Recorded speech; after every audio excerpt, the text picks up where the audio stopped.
আজকে আমাদের কি ক্লাস হলো? French cuisine. তাহলে এটা চিকেন ফ্রান্সিস।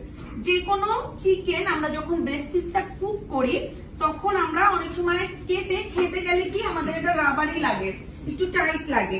তখন আমরা কি করব, কাটার সময় গেইনের উল্টা দিকে কাটবো।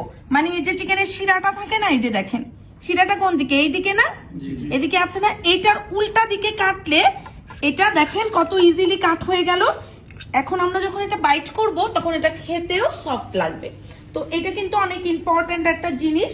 যখন আপনারা এটা কেটেও সার্ভ করবেন, আপনারা গেইনের উল্টা দিকে কেটে সার্ভ করবেন, তখন গেস্ট খেতে নিলে ওর খুব সফট লাগবে, কমপ্লেইন আসবে না। তো এই টিপসটা খুব ভালোভাবে সবাই মনে রাখবেন। আর সেম প্রসিডিউর আপনার কিসের ক্ষেত্রে বলেন তো? স্টেকের ক্ষেত্রেও। হ্যাঁ, যে কোনো কিছুর ক্ষেত্রে আপনারা যখন কোনো মিট কাট করবেন সেটা গেইনের উল্টা দিকে কাট করলে সফট হবে।